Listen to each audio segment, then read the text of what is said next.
السلام علیکم ورحمۃ اللہ وبرکاتہ۔ ان الحمد للہ نحمده ونستعینه ونستغفره ونعوذ باللہ من شرور انفسنا ومن سیئات اعمالنا، من يهده الله فلا مضل له ومن يضلل فلا هادي له، وأشهد أن لا إله إلا الله وأشهد أن محمدا عبده ورسوله،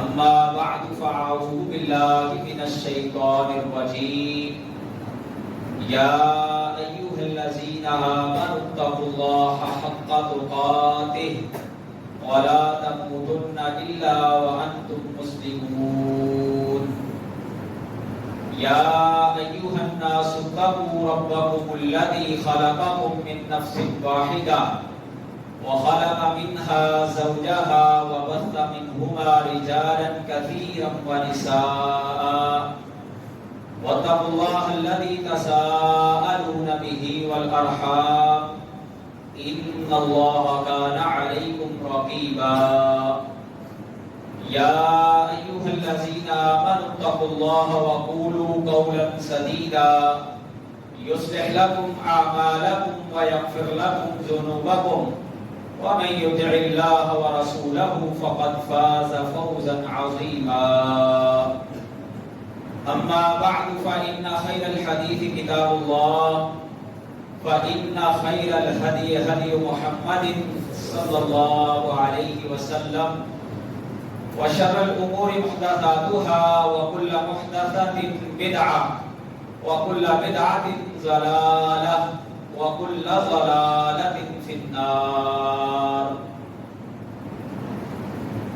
قال الله تبارك وتعالى في القرآن المجيد: وتوبوا إلى الله جميعا أيها المؤمنون لعلكم تفلحون۔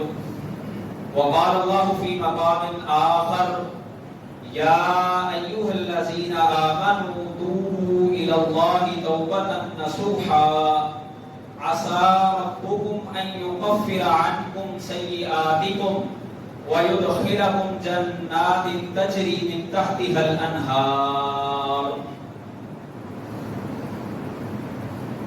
ہر قسم کی تعریفات، تسبیحات و تمجیدات و تحلیلات پاک، مطہر، معلا کلمات اللہ مالک الملک کے لیے ہیں، جو اس کائنات کا خالق، مالک، رازق، داتا ہے۔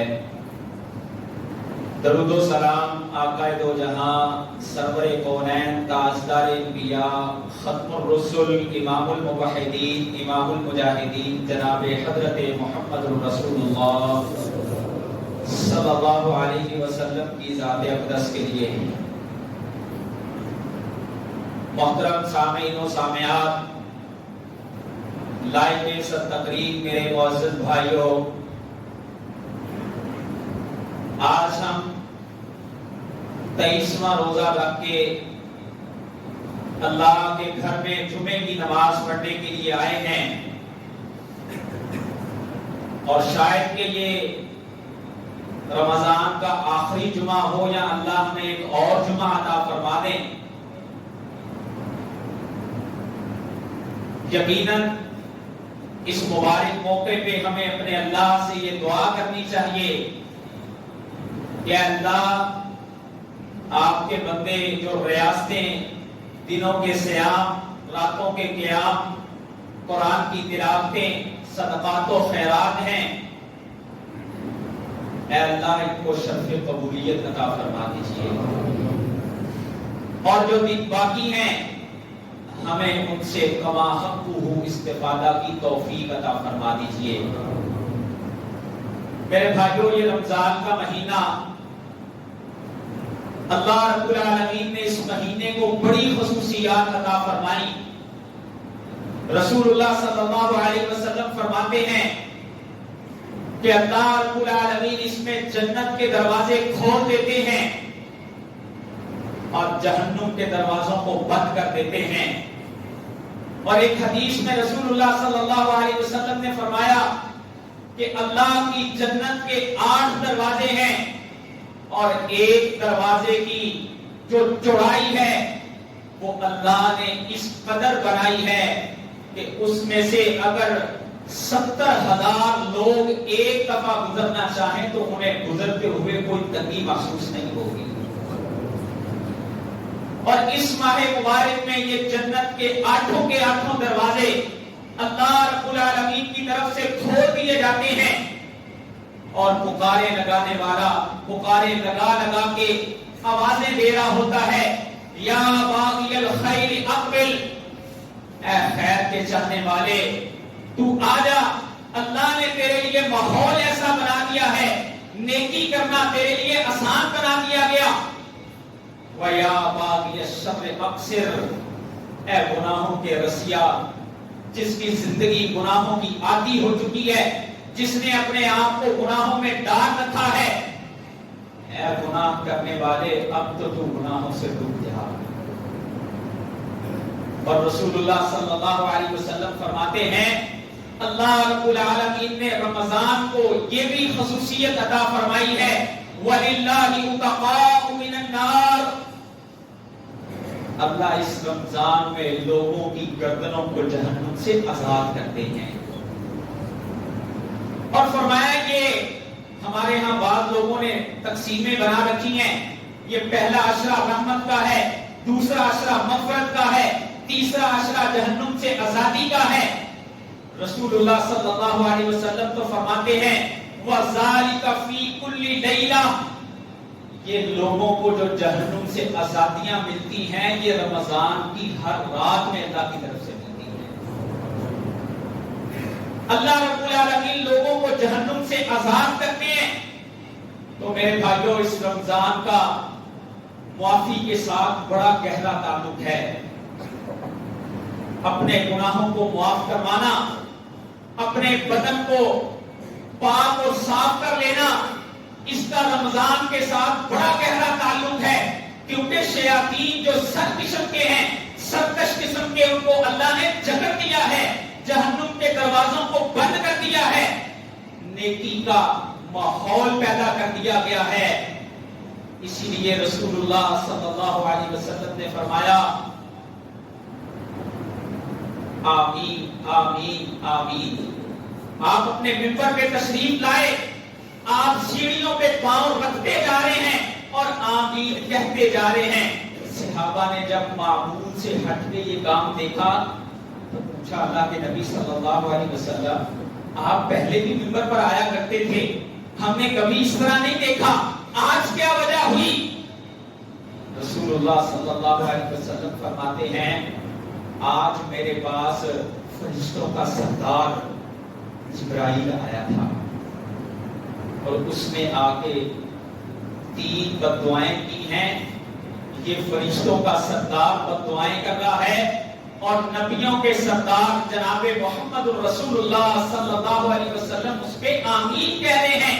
اور ان 3 باتوں میں سے ایک بات اللہ کے نبی صلی اللہ علیہ وسلم نے یہ بتائی، فرمایا وہ انسان بڑا بد نصیب ہے جس کو اللہ نے رمضان دیا اور وہ اپنے بدن کو گناہوں سے پاک نہ کروا سکا. یہ فرشتوں کے سردار نے بددعا کی ہے اور نبیوں کے سردار نے اس کے اوپر آمین کہی ہے. آئیے دیکھیے ہم میں سے ہر ایک اپنا محاسبہ کر کے دیکھے میں کہاں پر کھڑا ہوں. کیا میں نے اپنے وجود کو گناہوں سے پاک کروایا ہے کہ نہیں کروایا؟ میرے وجود کے ساتھ چپٹے ہوئے جو گناہ تھے کیا میں نے تنہائیوں میں بیٹھ بیٹھ کے اس پہ رو رو کے آنسو بہا بہا کے اپنے وجود کو پاک کیا ہے کہ نہیں کیا؟ رمضان کا معافی کے ساتھ اس اعتبار سے بھی بڑا گہرا تعلق ہے کہ ایک دن میری اور آپ کی ماں اپنی عائشہ صدیقہ رضی اللہ تعالیٰ عنہ کہتی ہیں میں نے رسول اللہ صلی اللہ علیہ وسلم سے پوچھا اے اللہ کے نبی صلی اللہ علیہ وسلم اگر میں رمضان کے مہینے میں شب قدر کو پالوں تو مجھے بتائیں میں اپنے رب سے کیا دعا کروں؟ اللہ اکبر. تو رسول اللہ صلی اللہ علیہ وسلم نے کیا دعا بتائی؟ فرمایا عائشہ اگر تم شب قدر کو پالو، اللہ تمہیں لیلۃ القدر عطا فرما دے، تو اپنے اللہ سے یہ دعا کرنا اللہم انک عفو تحب العفو فاعف عنی. اللہ جی آپ معافیوں کو پسند کرنے والے ہیں، مجھے بھی معاف فرما دیجیے. یہ لیلۃ القدر میں رسول اللہ صلی اللہ علیہ وسلم دعا بتا رہے ہیں. اور میرے بھائیوں، انبیاء علیہ السلام کی اگر زندگیوں کو پڑھ کے دیکھیں تو جہاں پہ انبیاء اپنی قوموں کو توحید کا مسئلہ سمجھایا کرتے تھے، لوگوں کو ایک اللہ کے در کی طرف بلایا کرتے تھے، وہیں پر انبیاء علیہ السلام کی دعوت میں جو ایک مشترکہ چیز نظر آتی ہے وہ یہ ہے کہ وہ قوموں کو اللہ کی طرف اپنے گناہوں پہ رجوع کی دعوت بھی دیا کرتے تھے.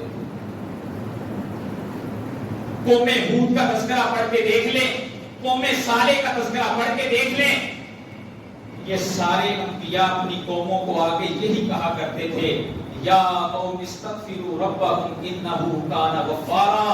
اے میری قوم کے لوگوں، تم اپنے اللہ کے در کی طرف جھکنے والے بن جاؤ. تم سے اگر گناہ ہو گئے ہیں کوئی بڑی بات نہیں ہے، آؤ ان گناہوں پہ شرمندگیاں اختیار کر کے اپنے رب سے معافیاں مانگو. اسی لیے رسول اللہ صلی اللہ علیہ وسلم نے فرمایا شیبتنی ہود و اخواتها. یہ میں جب سورہ ہود پڑھتا ہوں یا اس جیسی سورتیں پڑھتا ہوں، انہوں نے مجھے برا کر دیا ہے. اس کی وجہ کیا تھی کہ ان صورتوں میں اللہ رب العالمین نے سابقہ قوموں کے واقعات نقل کیے ہیں کہ جب قوموں کو نبیوں نے توحید کی دعوت دی، قوموں کو توحید کی بات سمجھ نہ آئی اور اللہ کے در کی طرف جھکنے والے نہ بنے، تو پھر قوموں کے اوپر جو عذاب کی صورتیں آئیں اللہ نے اس کی صورتوں کو اس قرآن کی صورتوں میں بیان کیا ہے. کس قوم پہ کس کس انداز سے اللہ کی پکڑیں آئیں. رسول اللہ صلی اللہ علیہ وسلم فرماتے ہیں جب میں یہ پڑھتا ہوں تو مجھے ایسے لگتا ہے جیسے میں بوڑھا ہو گیا. آئیے میرے بھائیوں، گناہ ہو جانا کوئی بڑی بات نہیں ہے. صحابہ اکرام رضوان اللہ اجمعین کی زندگیاں بھی اگر ہم پڑھ کے دیکھیں، ان سے اگر کبھی زندگی میں کوئی اجتہادی غلطی ہو جاتی اور انبیاء علیہ السلام سے بھی اگر کوئی کبھی لفظ شرزد ہو گئی، اللہ کی فوراً اس پہ اصلاح فرمایا کرتے تھے، اس پہ قائم نہیں رہا کرتے تھے. اللہ کو یہی مزاج پسند ہے کہ انسان سے اگر غلطی ہو جائے تو یہ فوراً اپنے رب کی طرف جھکنے والا بن جائے. اللہ تعالیٰ نے ابو الانسان سیدنا آدم علیہ السلام کا واقعہ بھی قرآن میں نقل کیا. اللہ فرماتے ہیں فوسوس لهما الشیطان، جب شیطان نے ان دونوں کے لیے وسوسے کیے فأزلهما، اور ان دونوں کو پھسلا دیا اللہ کے اس حکم سے جس سے اللہ نے منع فرمایا تھا. تو دونوں نے اپنے رب کے ہاں دعا کی ربنا ظلمنا انفسنا وان لم تغفر لنا وترحمنا لنكونن من الخاسرین. اللہ فرماتے ہیں ہم نے اپنے بندے کو معاف فرما دیا. یونس علیہ السلام جب قوم سے نکل گئے، اللہ اکبر، اللہ کا یہ اصول تھا کہ جب کسی قوم کے اوپر عذاب کے اثرات ظاہر ہوتے تھے وہ ٹلا نہیں کرتا تھا. اللہ فرماتے ہیں الا قوم یونس، مگر قوم یونس کے اوپر جب اللہ کی طرف سے عذاب آ گیا، یونس علیہ السلام وہاں سے نکل کے چلے گئے، قوم کو احساس ہو گیا کہ ہم سے غلطی ہوئی ہے. مفسرین لکھتے ہیں کہ یہ سب کے سب گھوڑے یونس علیہ السلام کے گھر کی طرف، یونس علیہ السلام قوم سے جا چکے تھے، ان کے بڑوں نے ان کو کہا کہ اب اللہ کے سامنے گڑ گڑا کے معافیاں مانگو. یہ سب کے سب ایک میدان میں جمع ہوتے ہیں. کسی نے ان کی تعداد 1 لاکھ کے قریب لکھی ہے. یہ چھوٹے بڑے مرد و زن سب کے سب گڑ گڑا کے اللہ سے اس انداز میں معافیاں مانگتے ہیں کہ اللہ رب العالمین فرماتے ہیں کہ یہ ہمارا اصول تھا کہ کسی قوم پہ جب عذاب آتا تھا ہم اس کو ٹالتے نہیں تھے، مگر قوم یونس نے رب سے معافی ایسے انداز میں مانگی کہ اللہ رب العالمین نے اپنے اصول میں بدل دیا، ان سے عذاب کو ٹال دیا اللہ رب العالمین نے۔ آؤ میرے بھائیوں، آج ہم بھی لے کے بیٹھے اپنے آپ کو، دیکھیں ذرا کہ میں نے اپنے آپ کو کہاں تک پاک اور صاف کروایا ہے۔ بس اوقات انسان یہ سوچتا ہے کہ میں نے تو کوئی گناہ ہی نہیں کیا، میں معافی کس چیز پہ مانگوں، میرے سامنے تو کوئی گناہ ہی نہیں ہے جس کو میں سامنے رکھ کے اللہ کے سامنے گڑگڑاؤں۔ میرے بھائیوں، گناہ نہ بھی ہو انسان کو پھر بھی معافیاں مانگنی چاہیے۔ رسول اللہ صلی اللہ علیہ وسلم کی زندگی اتنی پاک اور صاف زندگی ہے، اللہ رب العالمین فرماتے ہیں لِيَغْفِرَ لَكَ اللَّهُ مَا تَقَدَّمَ مِن ذَنبِكَ وَمَا تَأَخَّرَ، کہ اللہ نے آپ کے اگلے پچھلے سارے گناہوں کو معاف کر دیا ہوا تھا۔ اس کے باوجود صحابہ کہتے ہیں ہم رسول اللہ صلی اللہ علیہ وسلم کے ساتھ کسی مجلس میں بیٹھتے، کُنَّا نَعُدُّ، ہم شمار کیا کرتے کہ اللہ کے نبی صلی اللہ علیہ وسلم ایک مجلس میں بیٹھ کے 70 بار اللہ سے استغفار کیا کرتے تھے۔ انسان کے گناہ نہ ہو تو اسے پھر کس چیز پہ معافی مانگنی چاہیے؟ انسان غور کرے کہ میرے پاؤں کے نیچے اللہ نے اتنی بڑی زمین بچھا دی، میرے اوپر اللہ نے اتنی بڑی چھت آسمان کی بچھا دی، اللہ نے میرے لیے دنیا کی اتنی مخلوقوں کو میری خدمت کے لیے لگا رکھا ہے، اللہ کے میرے اوپر کتنے انعام اور احسان ہیں۔ اگر میں اپنے وجود کے اوپر صرف غور کروں تو میرے رب کے میرے اوپر اتنے احسان ہیں، کیا میں ان کا اس طرح سے جیسے حق تھا حق ادا کر رہا ہوں؟ اگر میں ان حق کو ادا کرنے والا نہیں ہوں تو پھر میری معافی اور توبہ اللہ سے مانگنی بنتی ہے۔ یہ نبیوں کی توبہ ہوا کرتی تھی، نبی اس اعلیٰ درجے کی توبہ اللہ کے سامنے گڑگڑایا کرتے تھے ان چیزوں پہ۔ آپ کی اور میری ماں امی عائشہ صدیقہ رضی اللہ تعالی عنہا بیان کرتی ہیں کہ رسول اللہ صلی اللہ علیہ وسلم راتوں کو اللہ کے سامنے کھڑے ہوتے، حتیٰ تبرمت قدماہ، اتنی دیر آپ کھڑے رہتے حتیٰ کہ آپ کے پاؤں میں برف پڑ جایا کرتے، سوزش آ جایا کرتی۔ میں نے ایک دن اللہ کے نبی صلی اللہ علیہ وسلم کو کہا، اللہ کے نبی آپ اتنی رات اتنا ٹائم اللہ کے سامنے گڑگڑاتے رہتے ہیں، آپ کے تو اللہ نے اگلے پچھلے سارے گناہوں کو معاف کر دیا ہوا ہے۔ رسول اللہ صلی اللہ علیہ وسلم فرماتے ہیں اے عائشہ افلا ان اکون عبدا شکورا، کیا تجھے یہ بات اچھی نہیں لگتی کہ میں اپنے رب کا شکر کرنے والا بندہ بن جاؤں، جس رب کے میرے اوپر اتنے احسان ہیں کہ اب میں اس رب کے سامنے کھڑا ہو کے معافیاں مانگنے والا نہ بنوں۔ میرے اور آپ کے اوپر اللہ کے اتنے احسان ہیں، ان تعدوا نعمت اللہ فلا تحصوها، اگر ہم اللہ کے ان احسانوں کو گنتی میں لانا چاہیں تو ہم شمار نہیں کر سکتے۔ تو میرے بھائیوں، گناہ نہ بھی ہوں انسان کو پھر بھی اپنے اللہ سے معافیاں مانگنی چاہیے، یہی رویہ ہونا چاہیے انسان کا۔ تکبر والا اور انعام والا رویہ اللہ کو پسند نہیں ہے۔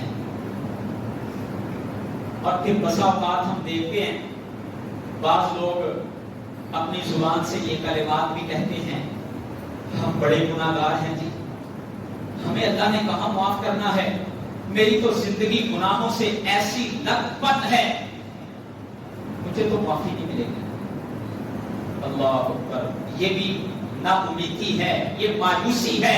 اللہ رب العالمین قرآن مجید میں فرماتے ہیں لا تقنطوا من رحمت اللہ، اے میرے بندے اگر تم اپنی جان پہ کوئی ظلم کر بیٹھے، زیادتی کر بیٹھے، تجھ سے گناہ ہو جائے تو اللہ کی رحمت سے کبھی نا امید نہ ہونا۔ شرط یہ ہے کہ اللہ کے در پہ آ کے اپنی آنکھ سے اگر اللہ کے خوف سے صرف ایک آنسو، حدیث میں آتا ہے رسول اللہ صلی اللہ علیہ وسلم نے فرمایا کہ من فاضت عیناہ، جس کی آنکھوں سے اللہ کے ڈر سے ایک آنسو بہہ گیا، ایک آنسو بہہ گیا، کیا وہ 30 40 50 سال کی زندگی کے گناہ ہوں، اللہ اس ایک آنسو سے سارے گناہوں کو معاف کر دیتے ہیں۔ میرے بھائیوں، آپ کے رب کی قرآن میں ایک صفت بیان ہوئی ہے، الشاکر، اللہ کی ذات بڑی قدردان ہے۔ یہ آپ کی آنکھوں سے نکلنے والا ایک آنسو اتنا پاورفل ہے کہ یہ ایک آنسو جہنم کی دہکتی ہوئی آگ کو بجھا سکتا ہے۔ لیکن شرط کیا ہے کہ ہم نے قدم اٹھانا ہے، ہم نے اللہ کی طرف آنا ہے، کیونکہ ہم چھوٹے ہیں نا، ہمیں ضرورت ہے نا، ہم محتاج ہیں نا۔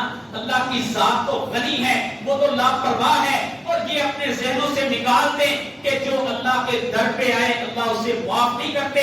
آؤ آپ کو حدیث سناتا ہوں، رسول اللہ صلی اللہ علیہ وسلم کے صحابی شداد بن اوس رضی اللہ عنہ بیان کرتے ہیں کہ رسول اللہ صلی اللہ علیہ وسلم نے فرمایا اللہ نے مغرب کی طرف ایک دروازہ رکھا ہے، فرمایا وہ جو مغرب کی طرف دروازہ ہے، لو یسیر الراکب 40 او 70 سنہ، فرمایا ایک تیز سواری پہ سوار ہو کے گھڑ سوار اگر 40 سال تک، یا ایک حدیث میں 70 سنہ کے لفظ ہیں، 70 سال تک اپنے گھوڑے کو دوڑاتا رہے، وہ اس دروازے کی، اس مغرب کی طرف جو اللہ نے رکھا ہے اس کی چوڑائی کو عبور نہیں کر سکتا۔ فرمایا یہ دروازہ ہے کس لیے؟ یہ اللہ رب العالمین نے یفتح للتوبہ، اللہ نے توبہ کے لیے زور رکھا ہے۔ اور فرمایا یہ کب تک ہے؟ ما لم تطلع الشمس من المغرب، جس دن سورج مغرب سے طلوع ہوگا اس دن یہ دروازہ بند کر دیا ہے۔ فرمایا اس سے پہلے پہلے اللہ رب العالمین نے یہ دروازہ کھول رکھا ہے، آؤ اللہ کے بندو اس دروازے میں داخل ہو جاؤ۔ اللہ رب العالمین حدیث قدسی ہے فرماتے ہیں یا عبادی انکم تخطئون لیلا او نہارا، اے میرے بندو، یا عبادی کتنا محبت بھرا انداز ہے، یا عبادی اے میرے بندو انکم تخطئون باللیل والنہار، تم دن میں بھی خطائیں کر بیٹھتے ہو، تم سے راتوں میں بھی خطائیں ہو جاتی ہیں، آؤ اپنے اللہ کے دروازے پہ، آنا اغفر الذنوب جميعا، آ کر کے اللہ کے در پہ شرمندگی اختیار کر کے آئندہ نہ کرنے کا عزم لے کر کے بیٹھو اللہ کے در پہ اپنے وجود کو لے کر کے۔ اللہ فرماتے ہیں میں تمہارے سارے گناہوں کو معاف کرتا ہوں۔ اللہ رب العالمین سے کبھی نا امید نہیں ہونا۔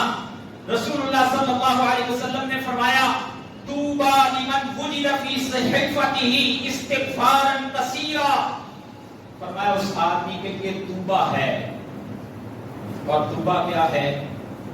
فرمایا یہ جنت ہے اس انسان کے لیے کہ جس کے صحیفے میں کل قیامت کے دن استغفار کثرت کے ساتھ نکلا، جو اللہ سے معافی کثرت کے ساتھ مانگتا رہا ہوگا، کل قیامت کے دن جب اس کا صحیفہ کھولا جائے گا تو ایسے انسان کے لیے اللہ رب العالمین کی طرف سے جنت کے سرٹیفکیٹ ہوں گے۔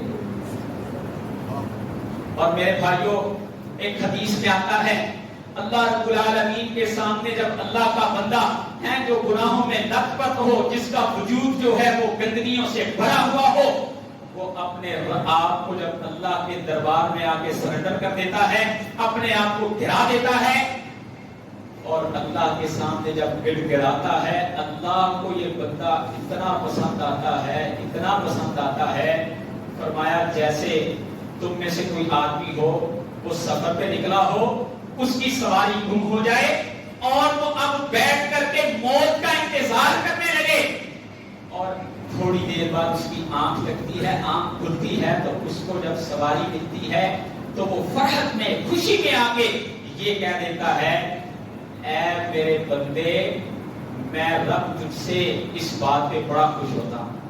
وہ بھول جاتا ہے اللہ رب العالمین کو. فرمایا اللہ کو اس اپنے بندے پہ جو گناہوں پہ معافی مانگنے آتا ہے اللہ کو اس سے بھی زیادہ خوشی ہوتی ہے. آئے تو صحیح کوئی اللہ کے در میں آ کے معافیاں مانگے تو صحیح. تو میرے بھائیوں آئیے یہ رمضان کے جو چند دن میرے اور آپ کے پاس موجود ہیں لے کر کے بیٹھے کبھی اپنے وجود کو. آج ہم لوگوں کو ڈسکس کرتے ہیں, آج ہم لوگوں کی ذاتوں کے اوپر تبصرے کرتے ہیں, آج ہم لوگوں کی غلطیاں کو کاؤنٹ کرتے ہیں, آج ہم لوگوں کی فہرستیں کو بناتے ہیں کہ یہ فلاں میں فلاں ہونا, یہ فلاں کے بچے اس طرح کے, یہ فلاں کے فلاں مسائل ہیں. کبھی اپنے وجود کو بھی ڈانٹ دیا کریں. کبھی لے کے بیٹھے کسی مسجد کے کونے میں, کسی گھر کے کونے میں اپنے آپ کو لائٹوں کو بند کر کے ذرا اپنے اللہ کے ساتھ تال ملا کر کے اپنے وجود کو ڈسکس کریں. میرے وجود میں کیا کیا گناہ ہیں, میں کن کن گناہوں میں پڑا ہوا ہوں, اور پھر ان گناہوں کو سامنے رکھ کے اللہ کے سامنے گڑگڑائیے اور آنکھوں سے آنسو بہائیے.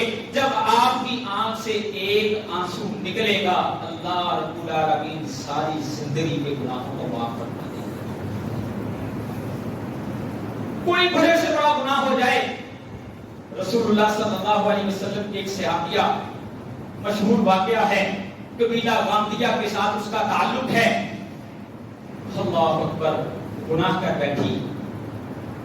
رسول اللہ صلی اللہ علیہ وسلم نے ان کے تذکیے ایسے فرمائے تھے, اسے معلوم ہے کہ میں جب آپ کے دربار میں جا کے سرنڈر کروں گی, اپنے گناہ کا اقرار کروں گی, تو میری سزا یہ ہے کہ مجھے پتھر مار مار کے مار دیا جائے گا.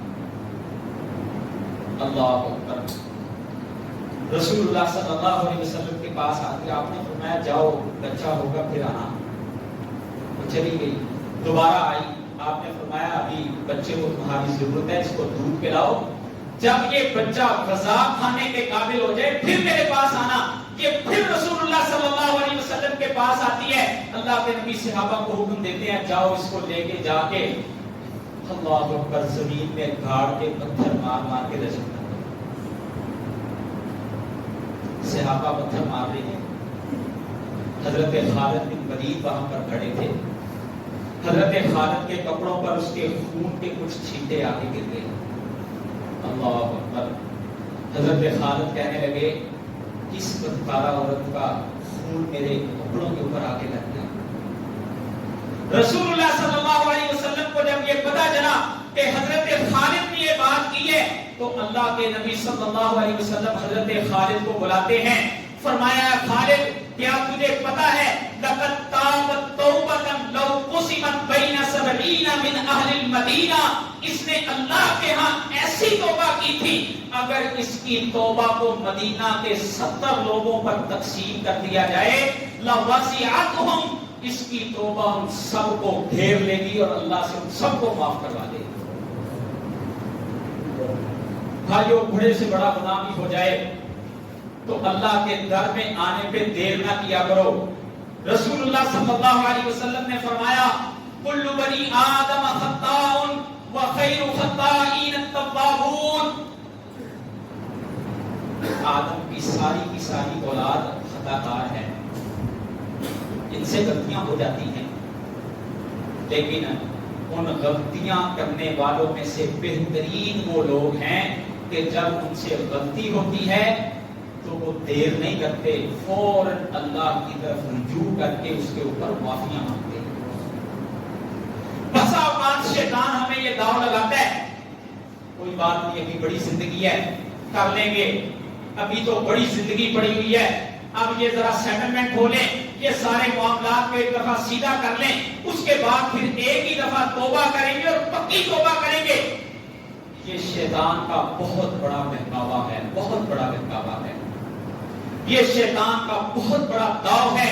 کون جانتا ہے زندگیاں کہاں پہ ختم ہو جائیں, کس کو علم ہے کہ سانسیں کہاں پہ رک جائیں, کس کو پتا ہے کہ یہ لمحے جو اللہ کی طرف سے ملے ہیں کہاں پر ختم ہو جائیں گے.